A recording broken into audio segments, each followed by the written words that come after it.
The only stories that we allow our clients to tell are scars, no open wounds. If they're worried about you, it's the wrong story or you've told it the wrong way. If you begin to kind of fall apart on stage or depersonalize, so you're not aware of your body anymore, you're feeling very much into your own world, into your own bubble, it's all about you, then the connection with the people in front of you is not there anymore. And that's not what speaking is about. The mountain that people have climbed in their emotional and personal lives is almost never the most interesting story. The pebble in the shoe story is always better.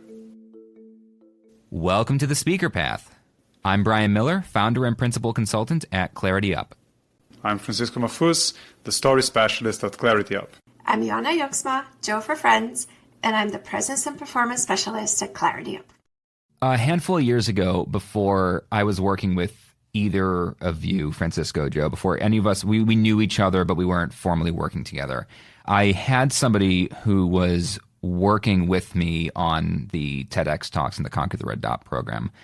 And they were an enigma because sometimes they would produce extraordinary TEDx Talks and they're just really successful. And those speakers have continued to be clients and gone on to great things. And other times it was just absolute utter failure. It was abysmal. The scripts were terrible.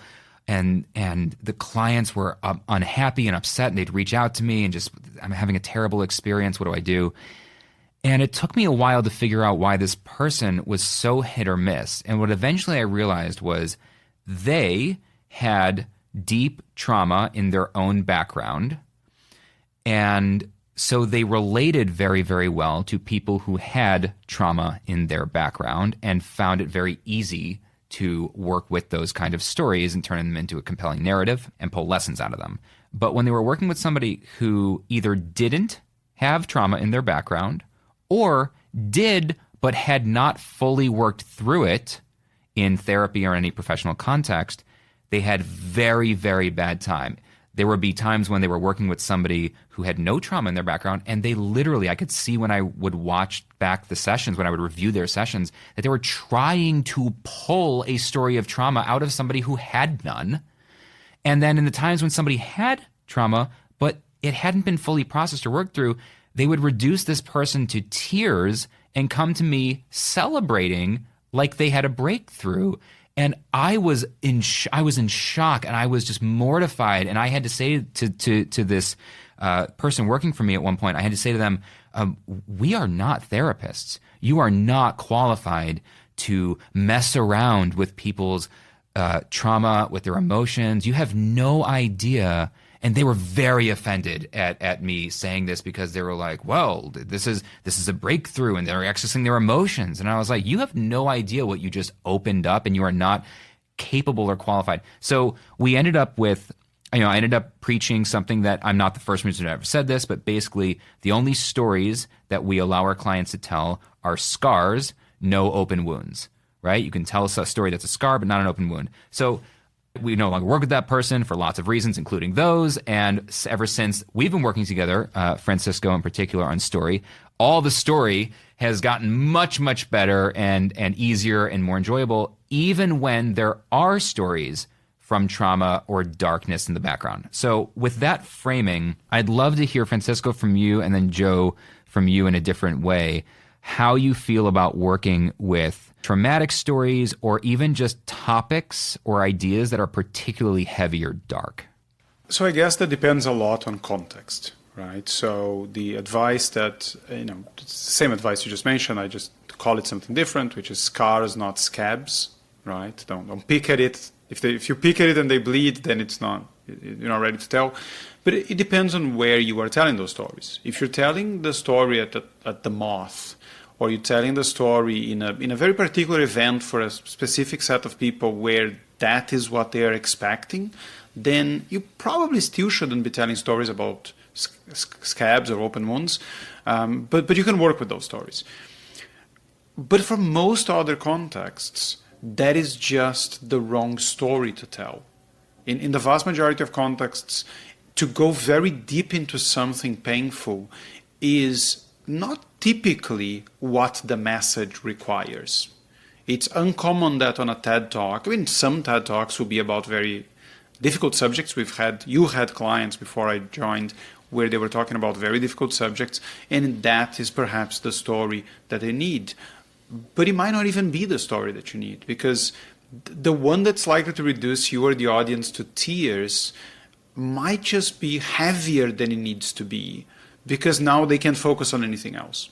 So I think that there is a lot of emotion you can get across without going anywhere near that deep into the trauma that caused that emotion. But it's very context specific. For a TED Talk, for a keynote, I find it very unlikely that there's ever going to be a reason to go into a story that is that heavy and tell it in a way that is that heavy. Yeah, I want to follow up on that real quick before, Joe, I know you have a lot to say on this topic from kind of the presence and performance point of view. The way I feel about it is basically, if you tell the story in this way, this story or in this way, is the audience going to worry if you're okay or not? If they're worried about you, it's the wrong story or you've told it the wrong way, because that is disrespectful to the audience. The audience is not your therapist. You are not there to, there are, like you said, the Moth, which is a storytelling, for those who don't know, it's this international storytelling nights, basically. There are, Toastmasters a little bit, Speaker Slam a little bit. There are contexts that are designed for people to kind of, quote, find their voice or kind of claim their story or own their power or whatever. Like something terrible has happened to you. There's a lot that can be gained from telling your story.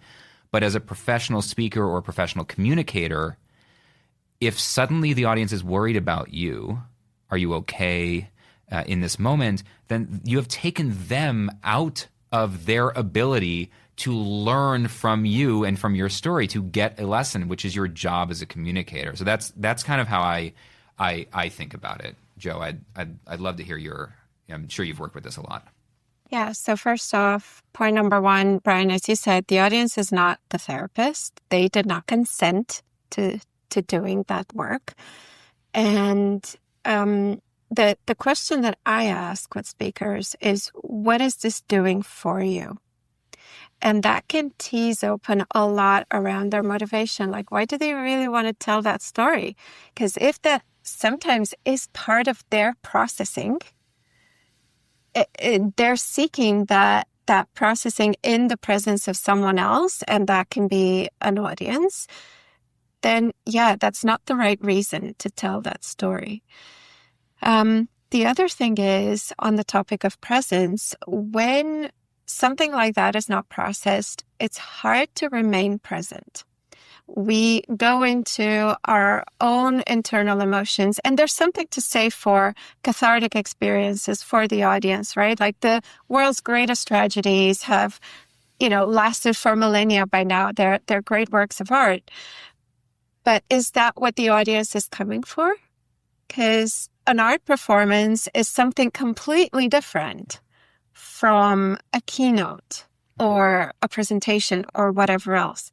So first of all, can you contain the emotion? I think if the experience has been processed and the person can contain the emotion, there's something valuable in being a guide for your audience, kind of walking them through the processing that you've already done, that you've learned from, and all of those things. And it's fine to shed a tear or two, so long as you're still able to look people in the eye as you do that. If you begin to kind of fall apart on stage, or depersonalize, so you're not aware of your body anymore, you're feeling very much into your own world, into your own bubble, it's all about you, then the connection with the people in front of you is not there anymore, and that's not what speaking is about. So that's where I come from it. And the key question is, what is this doing for you? Yeah. Is there ever a time when, just your professional opinion, is there ever a time when there's a story, like I've had it happen, where there's a story that's in the client's life, a real story that happened to them, and it is it is the real life example that makes the point. It's the example. It's the story that will drive this message home. and the client doesn't want to tell it because they're like, it's too personal. I want to deliver this message, but I don't want to tell that story because it's about a person that's still in my life or that still is alive or that whatever. And I always have a tough moment there, which is you don't have to tell anything you don't want to tell. But if you can't tell that story, we're going to have a hard time finding a way. Like then we're clinically making this point, right? We're losing the emotion of it. It's like, then they say, well, we could make up a story. You go, no, you can't. No, you can't. And so I mean, Joe, is there ever a time when you would feel like, is it ever okay to try to convince, I don't think I've ever done this, but is it ever okay to try to convince a client it's okay to tell this story and there's a way that we can do it that's respectful of the people? I feel like I actually have had that conversation a few times. I said, listen, if you believed that this was the right story and would be willing to tell it, if not for being worried about this one person, would you want to tell? And they go, yeah. And I go, okay, so let's talk about how we can tell it without offending that person. Like, is there ever a time to try to convince a client that it is okay to tell that story? So I will probe a little bit around that, and I'll want to see if the no is a no out of fear or a no out of, no, I really don't want this. So that's what makes the difference for me. If it's a no out of fear, like, oh, I'm worried about all, but I would like to put this story in, then we can have a conversation of how we can do that. And I have suggested, and I have done this at times where I've worked together with a therapist and the client. So kind of coaching and therapy working in tandem so that they can be able to handle that experience. And knowing the person that you were talking about earlier, I will say I have had that temptation sometimes to kind of dig in for the tears. And the reason I actually went and I did this coaching certification was because I felt that there was something there that I didn't fully grasp and that I needed more knowledge, first of all, and more tools to work with that. And in doing that program, I realized that that's actually not something I should be doing at all. So this is where I now would call a therapist in if the client really wants to make that effort. And if they say, no, I'm not interested in that at all, then we have to find another way. So I have a hack for that. A hack for that? I had this conversation with a client of ours not that long ago, which is often the thing that they don't want to talk about, the story they don't want to tell, is almost certainly a bigger, deeper, heavier story. Mm-hmm. I very rarely go for big, deep, heavy stories for a keynote or a TED Talk because I think they're the wrong message to tell because they're not as relatable. So what I have said to this person in particular, I said, okay, so you don't want to tell the story about this thing your mom did, right? Okay, fine. Was there something, like that's the big thing. Was there something much smaller that would give us an idea of the relationship that is not the thing that you complained to her a million times in front of other people that she's doing that's annoying you? Is there something like that that is not the big thing? So we can get a feel for what that relationship was like. And almost always there is, right? And if a person says, I'm not, my mom or whoever doesn't come into my talk at all, that's fine. I'm not going to cross that line. But if I could talk about, like a snide comment, right? Yeah. And then there's ways to set it up so that you can convey something you're trying to convey without having to go to the big, heavy thing. The mountain that people have climbed in their emotional and personal lives is almost never the most interesting story. The pebble in the shoe story is always better. Yeah. Always more relatable. I always love that. lighter, A moment in time, a snapshot. Yeah. Right. Because that's the, I don't need to. Nobody wants to hear about the marathon that you run. You ran. It's actually both sides of it, right? Because that's interesting that you just brought that up. Because on the flip side, we actually do the same thing with the big stories. It's like you said, the big, exciting, the most monumental achievement. It's almost always unrelatable or very hard to make it not sound like you're just stroking your own ego or looking for applause. And on the flip side, the deepest, darkest, heaviest, we're all gonna sob together story is going to take everybody out of it. We're all going to be so wrecked emotionally that we can't actually get the point of this. Sometimes find the tragedy in much less tragic moments, right? The lowercase t trauma, the little example of it can be more powerful, more impactful, because people can get it without falling apart and then hear you deliver the point. For sure. I mean, if you want to talk about like losing a partner, right? Yeah. Like you can talk about being next to them as they, I don't know, die from some disease, whatever, right? But to me, it's just way more powerful to just like say that, I came home, I dropped my bag, and then I went into my room to say something to my wife, and I remember she wasn't there. Yeah. Like that is way more powerful than like being in the hospital, holding her hand as she breathes her last. Yeah. Like that is just, that will feel manipulative even, because you're trying to get people to, where if you just give me what everyday life looks like now that you change this thing, right? That is way more powerful.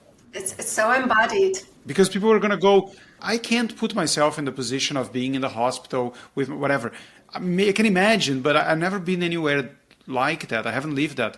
But the whole, you come home and you want to share something with somebody and they're not there. Like you share stuff with people all the time. How would it feel if that person wasn't there? I think that's way more relatable. Going back to the point I made somewhere in this conversation or another conversation, the more relatable the stories are, the more people connect with them. And the smaller stories tend to be way more relatable than the big ones. Everybody knows that feeling of losing someone, and then you want to call them and you can't. Yeah. Like that's something everybody can understand. Can I share an example around what it's like to use vocal variety or actually vocal unvariety to be able to hold a really heavy story? So I worked, this is years ago, I worked with a person here who was a volunteer for an organization in Denmark that sends people to spend time with people in hospital in their dying hours when they don't have family to be near them or they're far away or whatever. So there's a volunteer, they have 4-hour shifts, and they just sit next to these people who are in their final hours because they believe nobody should die alone. And this person, an elderly person, had seen, dozens, if not hundreds of people kind of breathing their last breath. Mm.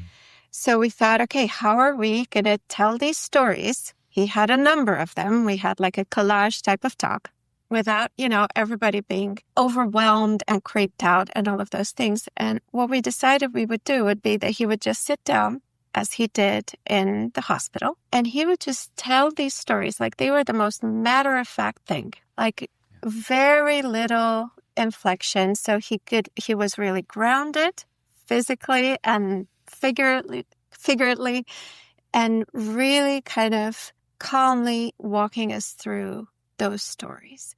And it was incredible. I mean, people gave a standing ovation, all of that stuff. Everybody was in tears, but not in a way that this was too much kind of way. They were just really moved. So that's, a way to do it as well. A great example I've heard that connects some of these things we talked about is there is a storyteller I've learned a ton from, Matthew Dix, and one of the projects he has, I think this is in Connecticut, is he works with people who are the descendants of Holocaust survivors. And he helps them tell the stories of their relatives. And when he got involved with the project, what he said is, okay, I'm going to help you. He's doing it pro bono. And he says, but this is my rule.